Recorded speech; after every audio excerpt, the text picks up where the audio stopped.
Truth and Reality with host Chris Houston.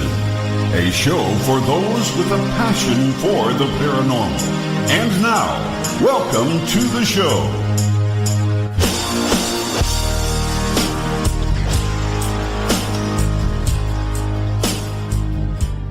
Welcome to Paranormal Truth and Reality. I'm your host, Christopher Houston, and we're here with Tony Rathman and his significant other, which is his partner. They actually are paranormal investigators. They run entityvoices.com, and they also host Paranormal Evidence. Welcome, guys. Thank you. Hi, Chris. Pleasure to be here. Yeah, I've been meaning to get you guys on sooner. I had a busy schedule over 2018, though, so I'm kind of glad that we got you on here. So I guess we should probably just start at the beginning. What got you guys into the paranormal? Well, that's a funny story because I was, and this was about, what, Cherie, 8 years ago? Correct.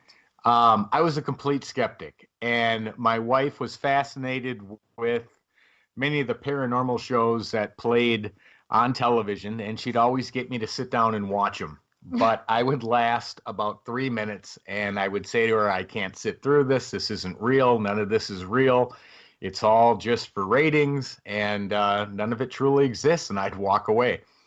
Well, then one Valentine's Day came along, and Cherie said to me, normally we'd go to a resort. We'd sit around by the pool, enjoy each other's company. And she said, I want to do something different. I said, okay, what would you like to do? And she said, I want to go someplace haunted. So I thought, oh no, how am I gonna find this? Well, I got online and happened to find a location in downtown Phoenix, and I booked a weekend there. And I bought her some very inexpensive the most haunted hospital in Phoenix, actually.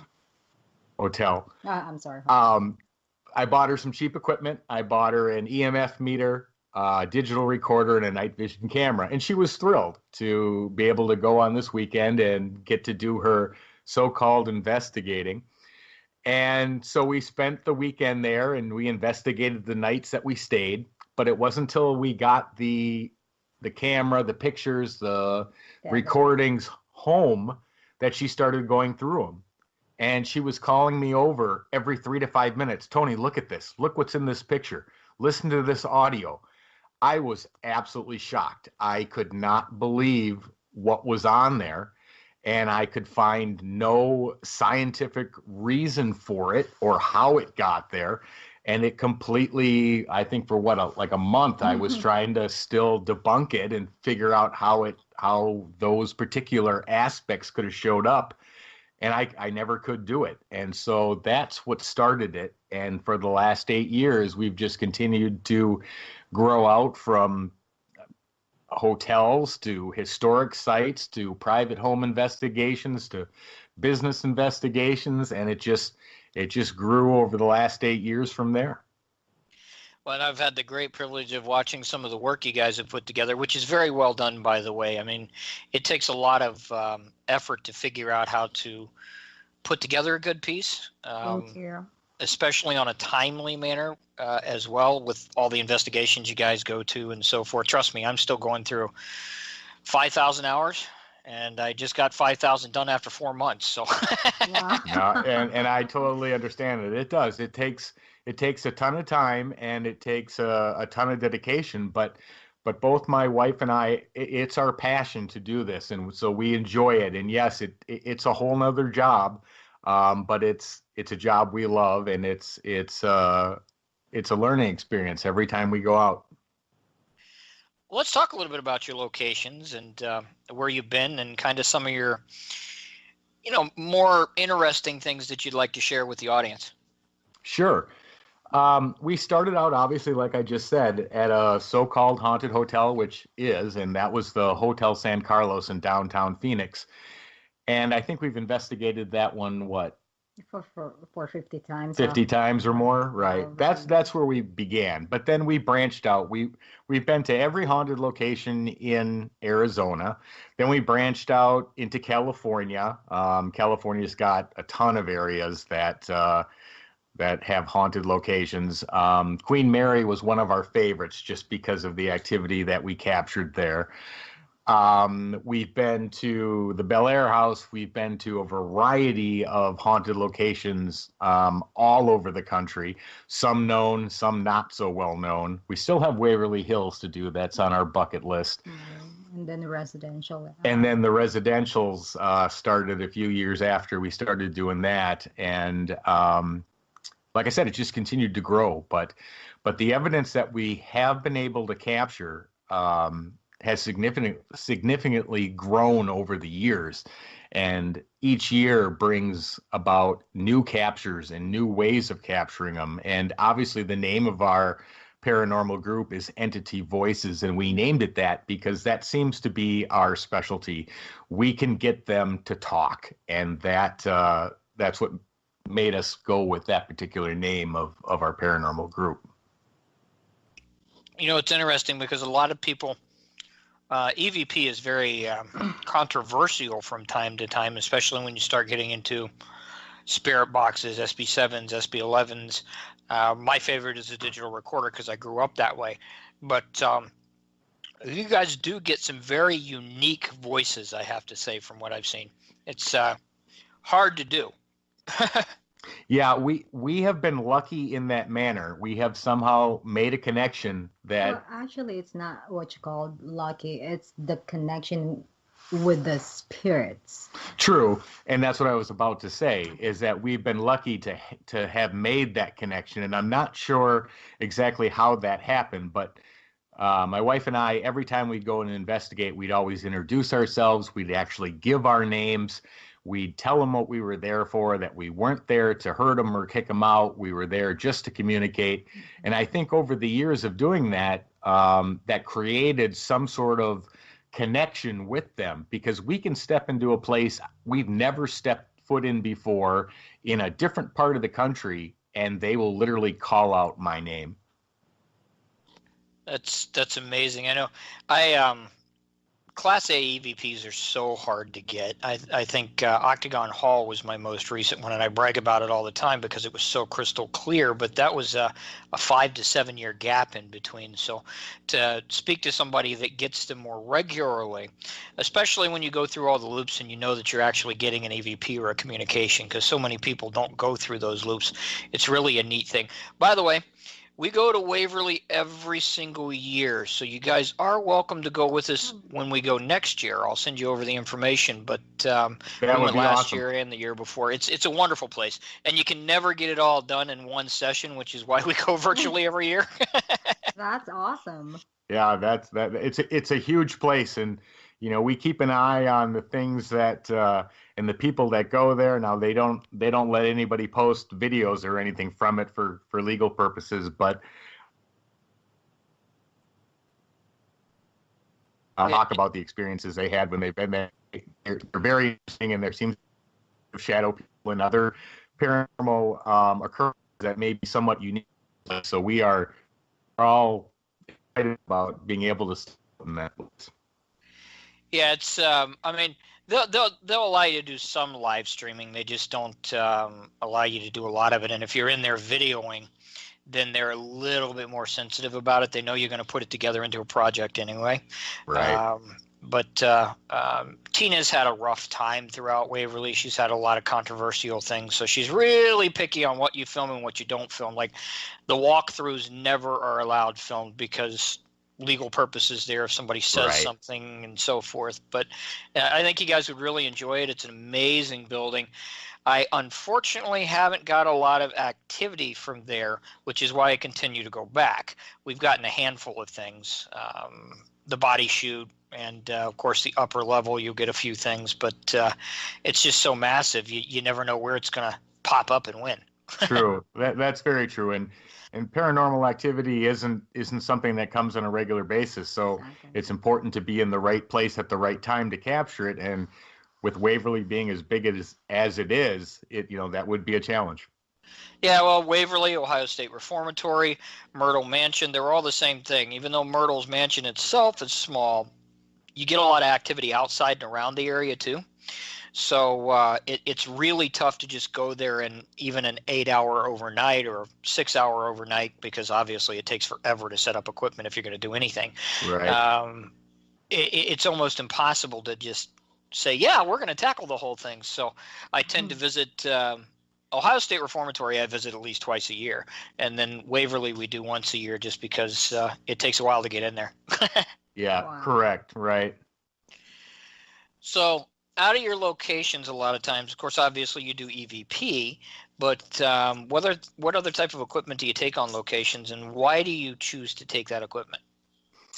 Well, again, like you said, because we're unsure of what kind of paranormal activity is going to happen, we literally have just about every device. Well, you carry all of your equipment. I do. I when we pack to go on a trip, I literally have about 8 suitcases full of gear and hard cases and security cases, and so we bring it all, and that includes everything from night vision cameras, complete DVR system recording up to 8 cameras. We have FLIR thermal cameras. We have full spectrum cameras. We have laser grids. We have a skeletal mapping system. We have, what am I forgetting? I'm sure tons. Cell phone. Mel meters. We have, and the funny thing is my wife captures some of the best evidence just strictly from her cell phone. So it's not even a matter of having the fancy equipment. I mean, sometimes something as simple as a cell phone that can record both audio and video is enough to capture a variety of things, which some of them that she's captured, I was quite impressed with. Yeah, I've learned that, there are flaws to cell phones when you're taking pictures, but I carry 2 with me when I go out on investigations, and we do a lot of portable. We just created, I shouldn't say we, my partner is the designer. I helped market it. We created a camera. He did most of the creation, called Nicam, which is the very first full-on GoPro equivalent to a night vision portable camera.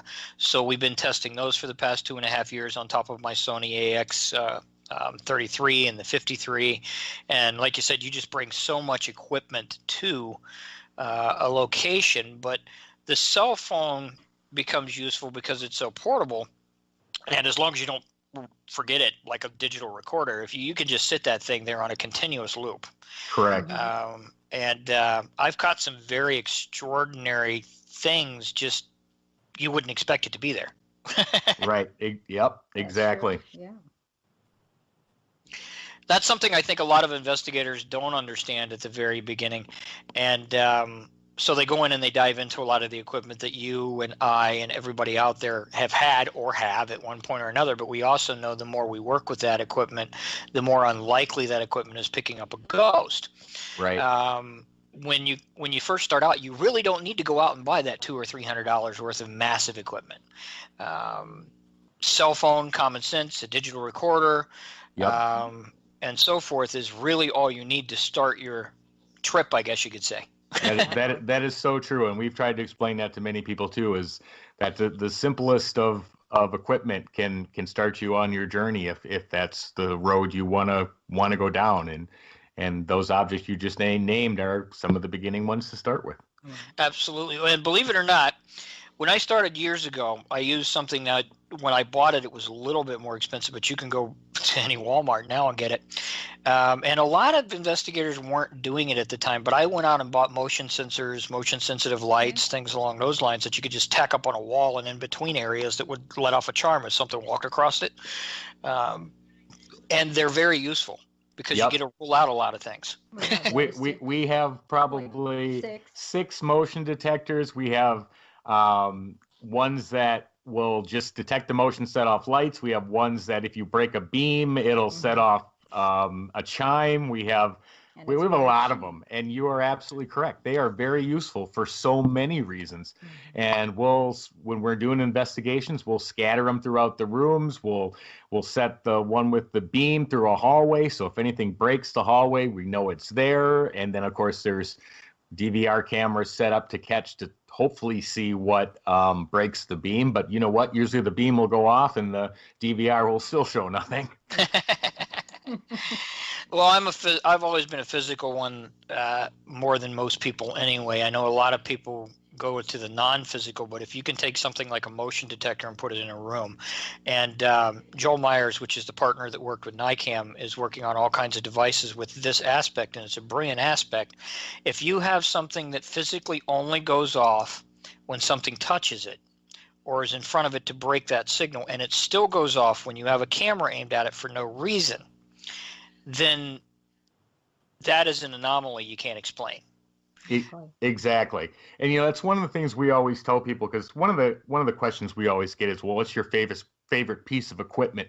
And the reality is that there's not a single piece of equipment out there that can 100% define, oh, hey, there's a ghost here.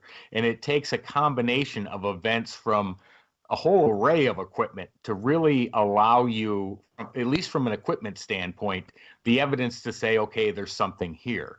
So that's the other important aspect of it, is that not one piece of equipment, except for maybe an EVP recorder, because if you're getting a voice and there's no one else there, that's a pretty good indicator. But outside of that, all the other pieces of equipment don't 100% define, hey, there's something here or this place is haunted. You need that combination of events between multiple sets of equipment to be able to put your pieces of that puzzle together. Well, yeah, and if you're anything like me, I go to extremes, or did at one point, and I'm developing it now. I jumped out of the ghost field for about 5 or 6 years, and then I just recently came back in to do the documentaries and stuck to radio for the longest time. But if you're anything like me, I go a little bit deeper. EVPs are great, but I want to know where it's coming from. So now I have 3 or 4 static mics set up all over the place with different equipment set up in my software, so that I can try to figure out if it's a particular variable on a high frequency, a low frequency, the average frequency. Now I'm recording every frequency you can think of, just to see if when I get the activity, did it spike here? Right. Well, exactly. And then, but you're also trying to figure out, if you have multiple recorders recording, does it even show up on all of them, or does it only show up on one? I mean, we've had that happen many, many times, where we're standing right next to each other, both holding a recorder, and it only shows up on one. Uh-huh. Yep, and then you have an anomaly, because logically it should have showed up on all of them. Correct. And it's the same way with a lot of other things. I was explaining that actually in a class a week and a half ago, when people said, well, how as well as I do, a lot of people define ghosts, and then you have elementals, and then you have demons, and you have angels. They define all this other stuff. And the question came up when I was sitting in a classroom, well, how would you even attempt to try to prove if they're close to the elements and it's a ghost, or if it's an elemental, and so forth? I said, that's an excellent question. The first thing you got to do is get yourself a thermal rod reader, and then you got to connect it to your software. Well, what does that mean? Okay, well, I have a bunch of metal rods. I plug them into a computer system. I stick them in the ground. I stick them in the water. Hey, if that spikes when something's happening, bam, I got proof that something is going on. Very true. It's I'm a technical geek, as you guys are noticing. But that's a huge plus, though, when investigations are happening and you're trying to prove not only that it's happening, but how it's happening. And those characteristics of somebody who's got that scientific background and can put those theories into practical experimentation, I mean, those are huge pluses. Yeah, well, I started off my research.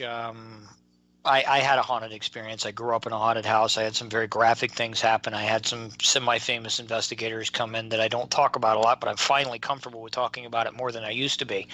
And when I started off that journey, I wanted to find out what happened to me, because at first I thought it was insane. Found out I wasn't insane. So what is this? So I started picking the brains of every college university as opposed to investigators when I first came out, because I was young, and back then it's just a thing you didn't talk about. Right.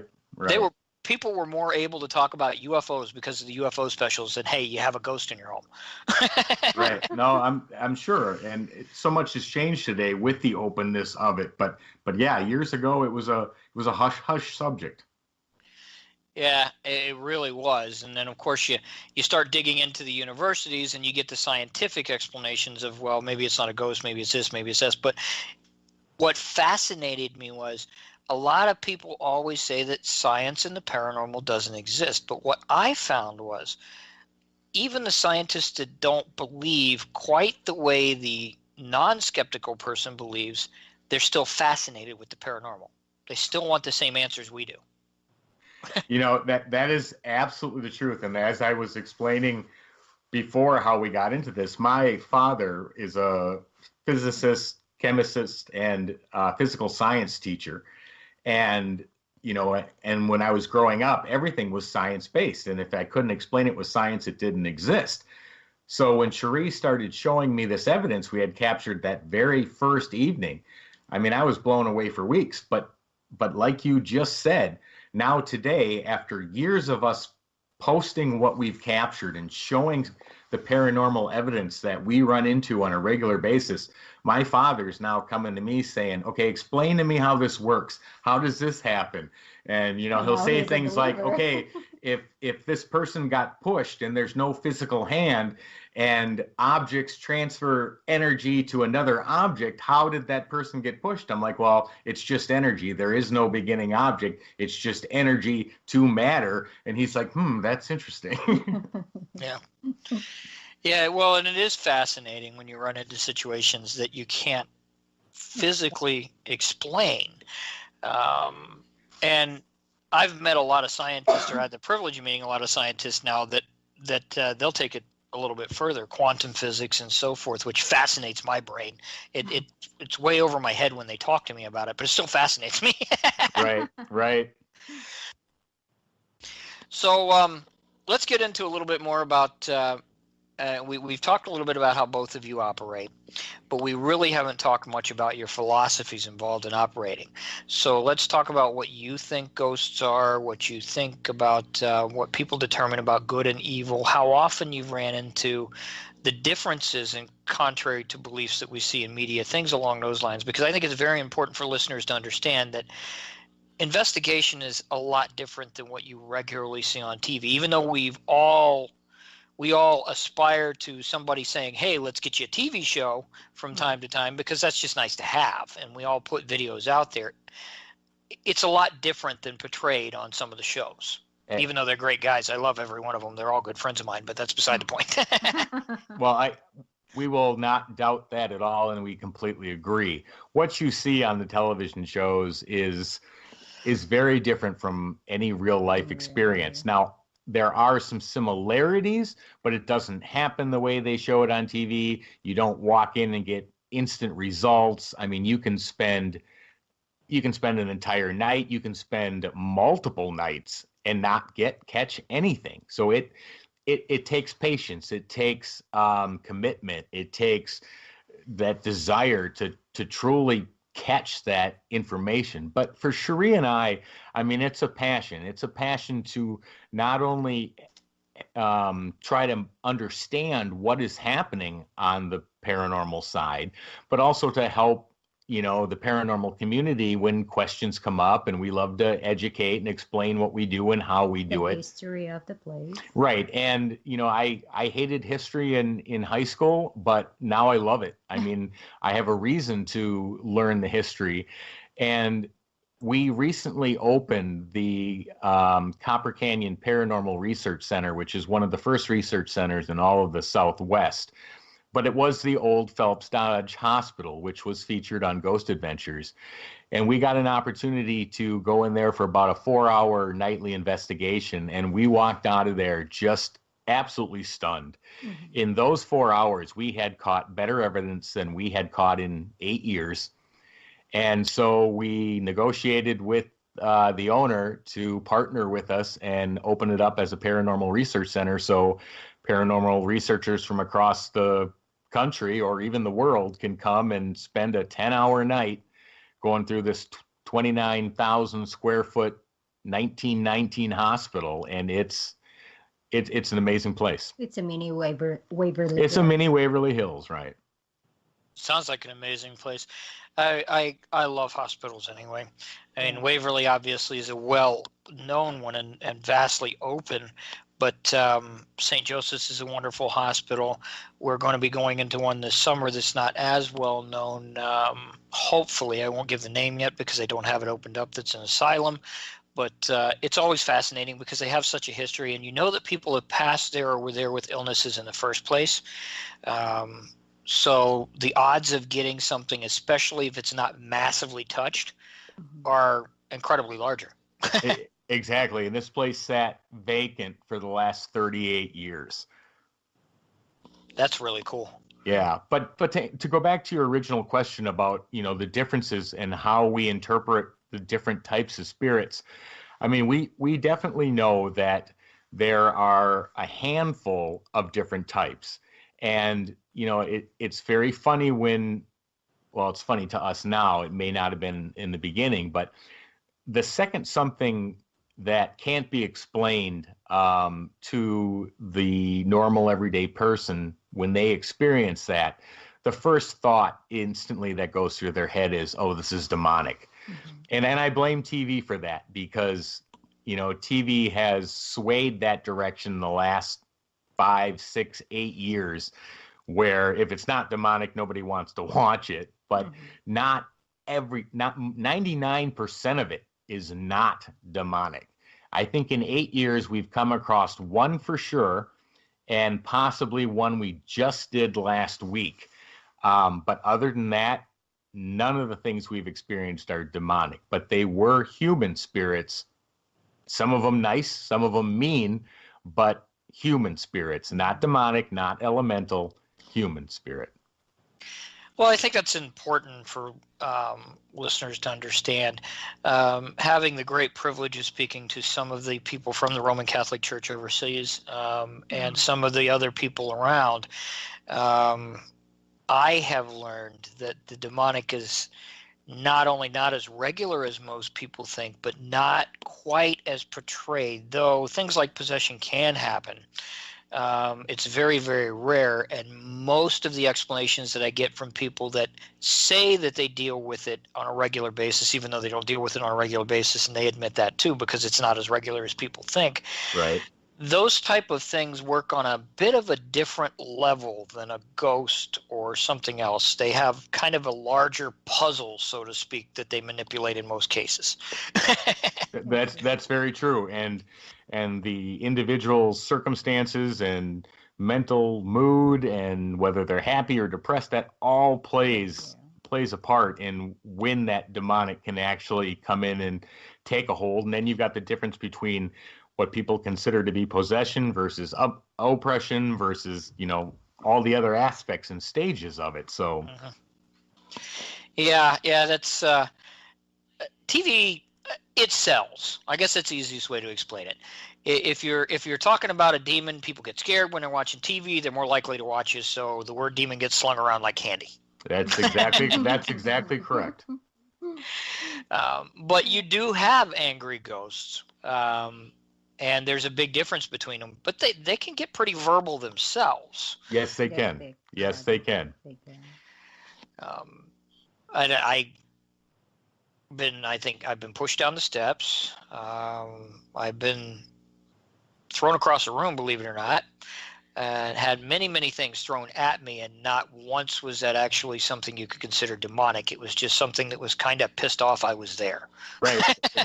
and same thing. I've been pushed, scratched, slapped. What am I missing? Being touched. Oh, yeah, touched, shoved, all sorts of physical interaction, but all from human spirits. I mean, objects have been pushed, shoved. But yeah, that does not define something as demonic. And in fact, and then you can get into the whole poltergeist theory where it's not even necessarily a ghost at all. It's energy being portrayed from an actual human being. And that can create those same circumstances of objects moving, doors opening, slamming, all sorts of stuff. So yeah, part of the whole investigation process is figuring out what is occurring, where it's occurring from, and then of course what type of paranormal activity it is. Yeah, and then hopefully being able to resolve the issue after that's done, especially in residential. In commercial situations, you just kind of record the data, the events, and try to put two and two together, and And a lot of times they already have a history if you're at a location, so you already know what you're looking for, especially if they've been overdone. But when you're at a residential situation, it becomes more about the residents. So once you figure out all of that, you have to also kind of figure out how to weigh that with the residents and really be, how would you put that? Really be kind to their needs. Attentive. I was going to say attentive to their needs. And that's one of the first things we ask when we do a residential is, what is it that you want to happen? Because, I mean, there's times where we've noticed that they are human spirits and not nasty at all. And in fact, sometimes they're hanging around for positive reasons. So we always explain to them that, you know, there's a variety of spirits that could be there for good or bad reasons. And then we explain that if we were to do a cleansing or a blessing of the house, that it will eliminate those spirits. And are you sure you want to eliminate something that could actually be a positive factor? Well, and a lot of times what I explain with blessings and cleansings and so forth is, you know, people get the wrong understanding from those a lot of times too. They think somebody will come in and bless a home and you can just 100% remove something if it wants to go. No. And that's, yeah, as you know, that's not the case. But if the family is comfortable with that, it gives them the comfort to move on. They're positively believing that this is going to work and everything meshes together, then it's good for the residents, and in turn gives them the feeling and power that they need to understand that these things do not control their life.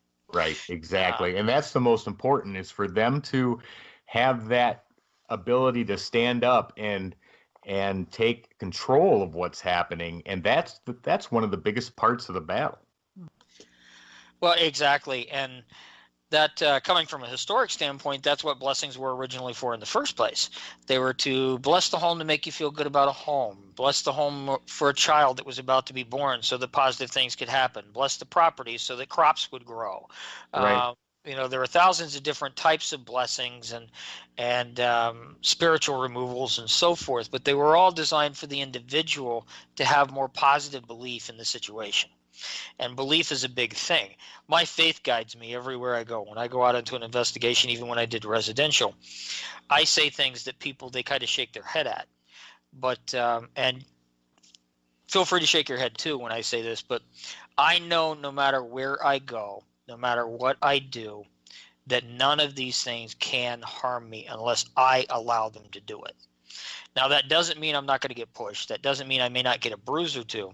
But if you think about the larger picture, a bruise or two or a push is not really harming you. It's when you get fear, when you allow them to open up and cause fear, when you do all of these things that people portray in the movies, then you're more inept to run into situations you don't want to be in. And my faith kind of keeps me strong there, so to speak. So I never worry about the demonic situations. I know when to hand it off, obviously. And I know that there are dangers involved, but I'm the guy that runs headstrong when everybody else turns around and runs away. Well, you know, I don't disagree with that at all, because it is that faith and it is that belief that, you know, they can't hurt you. If you believe in, if that's your theory of belief, and the things that they do are only there to cause fear and to cause you to become upset, which then strengthens them and weakens you. So everything you said to us makes perfect sense, because that's exactly how it works. Well, that's why teams do prayers and they do certain rituals before they go in and so forth, because it's going to make them comfortable in their faith and their belief that they're protected. I have a weird ritual. In fact, you'd laugh your butt off about it. I don't bother with any prayers. I don't bother with any of that. I just walk up to the door, shake my hands 3 or 4 times, and say, "Let's do this." You know what, though? I don't think it really matters what the actions are or whether there are prayers involved, but it's that personal experience of doing whatever it is that you do to build that confidence. that's where the true protection comes from, because you've done what's right for you to make you feel secure and know you're going in to do something that could be dangerous, and it's giving you that confidence that, okay, I'm not going to be harmed and I'm not going to be hurt. And it doesn't really matter whether you're holding a blessed cross or whether but it's whatever that ritual is for you that says, okay, I'm safe, I'm going in. Yep. And now with that said, I ask a lot of my first-time guests, and you can feel free to give any opinion that you want on this. What are your feelings on Ouija boards? You want to answer that? So, James said, "Don't." James said, James Kirchebon said, "Don't touch it." Well, touch it. you know, don't even think about touching it or opening it, because we actually Tony had something of a Ouija board, and it was in our door, and I said, "What is this?" When I opened it, it was a Ouija board. Yeah, you know what, the thing about Ouija boards to me though is that they're really no different than any other device. I mean, if you're doing EVPs and you're trying to capture spirit voices, or you're using a portal box to actually have the communication come in directly, or whether you're using dowsing rods or whatever device you're using, to me, there's no difference. You are making contact, you are reaching out to another side, you are opening doors and portals to allow that communication to happen. Why one device would be stronger than any other, that doesn't make any sense to me. Because the Ouija board's maybe been around for centuries, does that make it more powerful? It could, maybe. But for me personally, it's no different than any other item in the toolbox. I'm kind of the same way, and I express that a lot of times when people ask me. Years ago now, I did a study with Ohio State Reformatory, Michigan State University, and Bowling Green University, and we actually tested roughly about 2,300 to 2,900 Ouija boards in different environments, from haunted locations to isolated locations and so forth. And it's ironic that most of the time when you got a negative reaction, it was because of the environment you created for that negative reaction. You could take a group of 10 or 11 people, and you could sit them in a room for 4 hours before they do a Ouija session, and you could put a TV on, and you could play haunted stuff over and over and over again that had terrible things in it, haunted stories, all that other stuff, which was scary. You'd put them in a room with a Ouija board, and guess what would happen? Terrible things. People would get scared. You could take a group of people, put them in a positive room, play all positive stuff, great music, give them food, everybody's happy, put them in a room with a Ouija board, and positive things would happen. And I express to everybody throughout the process that I've learned is a tool is a tool.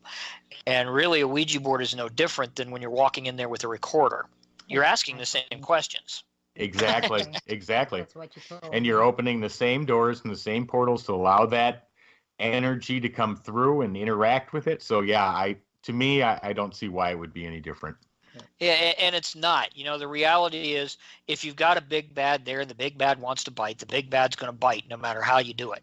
Right. If you don't have one, then the big bad's not going to bite. And 99% of the time, like you said, or There's above, Yeah. there's no big bad. No, that's very true. And I think that's part of what, the television has just so portrayed in the wrong direction. And I see this online, I'm sure you do too, but I mean, people see a piece of dust float by the screen and instantly their house is possessed and they need an exorcism, and there's ghosts everywhere. And I'm like, no, that's dust. Well, the other thing that always annoys me, and God bless him, I won't say his name because I have had the privilege of working with him a long time ago, and I've met him once, and he's a good guy, but the term 57 demons in one home, or even 5 or 6 demons in one home. Come on now, let's use some common sense. Yeah, that's way excessive. Yeah, it just doesn't quite work that way, so to speak. But you see it a lot on social media, and I'm actually glad you brought up social media a little bit, because social media has its positive events, obviously, and we won't discuss much of the negative events, but it has portrayed a light on the paranormal that has been rough on us all. It has. And a part of that is the consistency of skeptic versus non-skeptic. A lot of people coming into it these days don't understand that when you start off, you don't have a training manual. It's not like we go to school for this stuff. Nope. There's no certification. Yeah. We don't get paid for it. Exactly. It's all personal interest and personal determination to find out answers, because there's no rule book. And you learn as you go. Yep. And I say a quote that people laugh at all the time, but I've been doing this for 23 years now. And you know what? After the first 5 years, I realized, right on the 5th year, actually, I'm doing this all wrong. That can happen. That can happen. Same thing with us. Yeah, that About can happen. Dust. The dust, yeah. Remember, when we first started about, I don't know, 3-4 months into it, we Right. posted this video that I thought for sure We're was so excited. was this the best orb capture in the world. And it was one of the first posts years and years and years ago I ever put out, and somebody responded and goes, "That's dust." And I tried to, that dust doesn't move like that. And And I guess just what? found We out. were wrong. You're right. It was dust. And then you So got to take embarrassing. and you got to take the next 5 years trying to figure out how to do it right. Exactly. Exactly. Yep. So now you got 10 years invested in it, where you can finally say, "Okay, I get it." Yeah, and it does, but there is no manual. It's not like you're going to sit down and a couple hours later have everything you need to go out and accomplish it. I mean, it is a learning experience, and it is a learning experience each and every time, and that never quits. And for every answer you get, there's 100 more questions that come from that answer. So it's a never-ending process, and it's a never-ending experimentation and research, And you learn from other people also. oh, absolutely. And that's one of the best things about the social media, is that it allows us to share with people across the country or across the world, and you can learn from that. Right. But like Chris said, there's some negatives to it too, and there's competition amongst the community, and they don't want to share stuff. And to us, that's just a shame. We That's put just out sad. everything that we can, and we don't care who knows where it was captured or what we use. People ask me all the time, "What do you use? How does that work? Did you build that? How did you build it?" We share it, because the more people that can use it and learn from it and duplicate our results only helps prove what we're trying to say we captured. So, Well, that's something that a lot of people today have forgotten, that was a part of the original paranormal community before parapsychology and so forth left in the United States, is data is key. And today there's so much competition in the paranormal world, but the reality is, in order to try to come up with a basis of anything, you have to have collected data. absolutely. Exactly. The more we share, the more we collect together, the more we isolate it and say, "That happened to me, that happened to me, that happened to me, that happened to me, that happened to me," and it adds up. It's not an isolated incident anymore. Right. Well, and it's the same thing what I was explaining about the equipment we use, because none of it is 100% to identify, hey, there's something going on here. So you use multiple pieces of equipment to give you little fractions of that data to be able to put together. Well, it's the same thing with the community. When you can duplicate those results or get similar experiences at same locations from a diverse amount of people using different methods, and that's what gives you the proof to say, okay, this is legitimate. There's something happening here, and we can prove it through multiple occurrences. Well, we do that quite a lot in the teaching environment. That one of the things that I was taught from one of my mentors a long time ago was correlation in data is very, very important. So even when I'm doing EVP and I'm talking to people out in the field, a lot of times if somebody's got an SB7 or an SB11 out and they go, "Oh, I got a voice." Okay, you want to see if you're actually getting correlated data, because I have an audio background. Those things can fool you.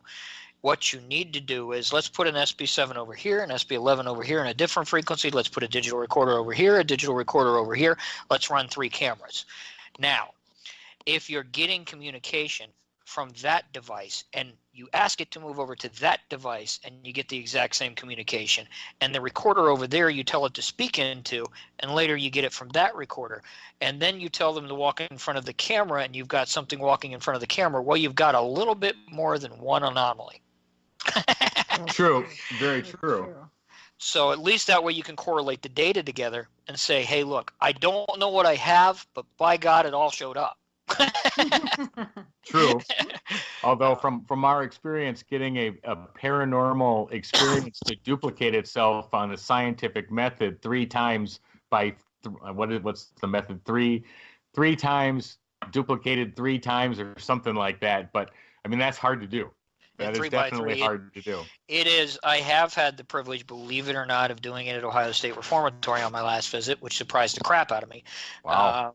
We had the great privilege of going down into an area in the basement where most people don't go, but we got to go there once before while we were filming with Paranormal Journeys into the Unknown. So they allowed us to go in there again into that particular area, and we got correlating data around the area. I placed a digital recorder in several areas, and we went into the tunnel to set up a unique app that we were testing. And we got correlating data, and it actually moved from the app to the EVP recorder back to the app when asked. Wow, that's fantastic. Wow. Yeah, so it can be done, but the reality of getting that to repeat itself twice, good luck. Right.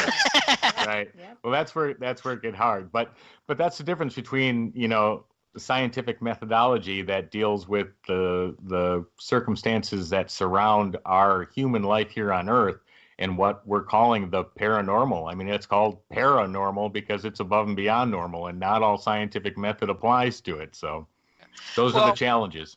I love to use this definition. I had a professor at Ohio State Reformatory. The first time that he said this, it made sense. He said, technically, all science falls into paranormal. And I said, okay, well, what do you mean by that? Because my definition is similar to what you just said when describing the paranormal. He said, if you look up the definition of paranormal, what does it mean? And then he explained, it means all things not able to be explained by science as of yet. Right. And he said, now, you got to understand when you look at that term, the atom bomb was paranormal. Space travel was paranormal. Even what the Wright brothers did until it was solved was paranormal. None of this stuff was explained. That's very true. So once he said that, I'm like, okay, I get it now. Well, science evolves, and I mean I've even seen articles, come out in the last year and a half that's saying that, now scientists say the soul does not die and that it does survive, and there's scientific evidence to show that. So, science evolves. So there's no doubt about it. Well, the latest evolution that I've been fascinated with, and it's just came up in the past 4 or 5 years, is quantum physicists and scientists actually believe. Now, they believed this for a while in the neutrons and protons and so forth, but now they believe that everything, the universe, other dimensions, space, what we define as time, everything is connected. Right. Now, it took how long for them to come up with this when we were discussing that in the paranormal for years? A long time. But they used different sources of matter to be able to build their proof structure. And that's the difference between somebody on the paranormal side. We do take some what's the word I'm looking for? Liberal chances, and we put theories together not based necessarily sometimes on strong scientific evidence, but it allows us to have that open mind to be able to try to determine, well, now we can push that back to science and let them put together the actual scientific method of that being possible. And so having that balance of people who are scientific minded and paranormal minded working together, that's when it really comes together. And it's good to see that it's starting to open up like that. And for many years, it was just UFOs. Right. That's true. That's very true. But I am glad to see that scientists are getting more fascinated in trying to explain what a ghost is. Because reality is, we believe we know what it is, but we can't really define it. We say that a ghost is a spirit that's passed on and maybe needs closure or whatever that is, but we really haven't got to the point to where we can say 100% proof positive outside of what we think is going on. Yes, this is your dead relative. Well, you're absolutely correct. And, it doesn't matter what profession or what industry somebody's in, when you just randomly start talking about, some sort of paranormal event, no matter who they are, everybody's got a story. Maybe not an answer, but everybody's had some kind of experience. I think there's maybe only a handful of people in my entire lifetime that's never said, no, I've never seen anything. Yeah.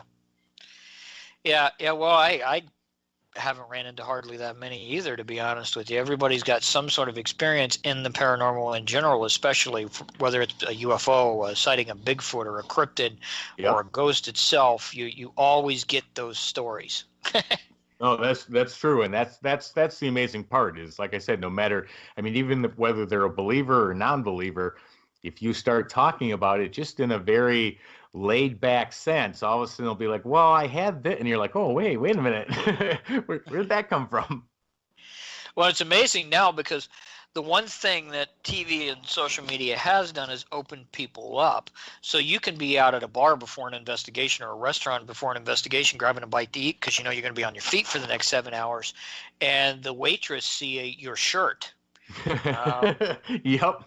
And now they're just carrying on a conversation about how they saw their grandma's ghost. That happens all the time. Usually I'm wearing the hat and people are like, so you're an investigator. Hey, I got to tell you. So yeah, that happens. But that's great because it allows those stories to come out. It makes people feel comfortable enough to share them. And it provides that sense that, you know, this isn't a joke, and we don't do this just for comedy or for TV or we do this because there's a real interest in it. And this stuff really does occur on a day-to-day basis. And whether it be just normal paranormal activity or whether it be, you know, something of a stronger nature or a more demonic nature, but the normal paranormal activity happens on a daily basis. And it's good to be able to talk about that, let other people talk about it. And so that's social media has helped with that a lot. Yep, it has definitely. Well, I know we're actually down to roughly about our last 9 or 10 minutes of the show, so I think it's very important we start discussing where the listeners can find you, what you have that you want to address that's coming up here soon or in the summer, so that we can kind of get an idea of, hey, I want to see these guys. Where are they at? Absolutely.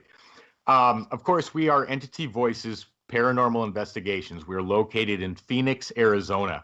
The easiest way to find us would be on our website, which is www.entityvoices.com.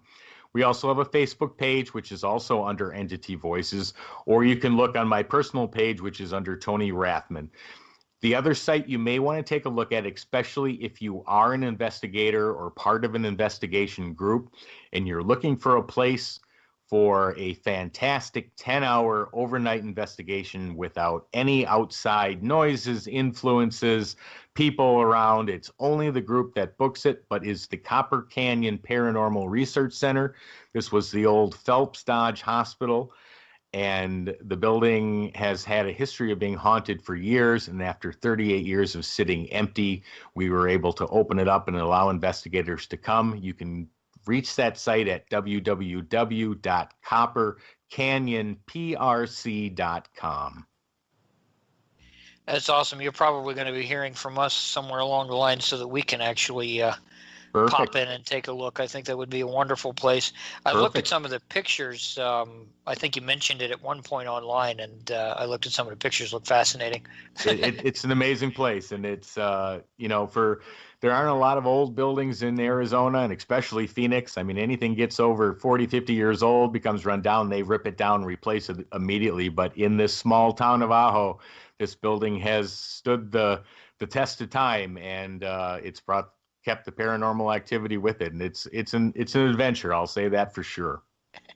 Well, listeners, you're listening to BBS Radio. Just so that you know, BBS Radio is one of the largest digital radio stations in America. They are now a part of iHeart in many, many different areas.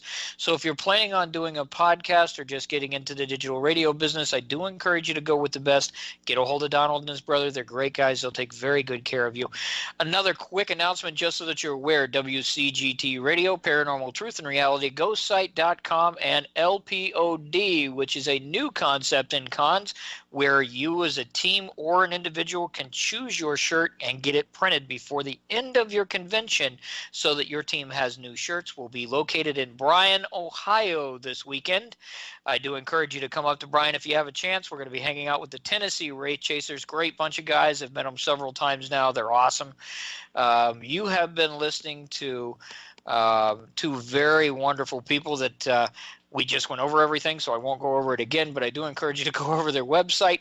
Next week on Paranormal Truth and Reality, we have got the great privilege of having another wonderful guest on. I do encourage you to actually tune in every week, obviously, Friday night at 8 p.m. And guys, do you have anything that you want to close with so that you want to really leave with the listeners? I think we covered just about everything, Chris, but wanted to definitely say thank you to everyone out there who is listening or gets a chance to listen in the near future, but appreciate the opportunity to speak with you. I've seen the things you've done as well and, amazed with it. So it was really nice to be able to get this opportunity to communicate with you as well and to all the listeners out there that are hopefully listening to what we had to say tonight. Absolutely, and I'll shoot you guys over some information when we're doing Waverly this year, and when I go back up to Ohio State Reformatory. You guys are more than welcome to tag along if you're in the area and come up. I'd love to have you as a part of the guest teams, I guess. I usually have, both locations are so big, I usually at least bring in about 7 to 8 people minimum because there's plenty of room for everybody to go wherever they want. Yeah, we would love that. Definitely let us know when you're going to do that because we would definitely love to be able to be there. Well, that's our show tonight, ladies and gentlemen. I'm going to end this show the way I do every single week. And, of course, it's obviously a tagline for those of you that have listened to me now and hopefully forever as long as we're on the radio. In the paranormal, truth should always be that reality you're looking for. You had the wonderful privilege of talking to some great investigators tonight. They shared some very good points that not only new investigators can look at, but senior investigators as well, because we're always learning on a continuous process. And remember, that reality is key. Regardless of whatever we run into, whether it be social media, life, competitors, and so forth, we not only all can get along in the field, but we can learn from each other. We'll let you off of here. Enjoy your weekend, and we'll talk to you next week.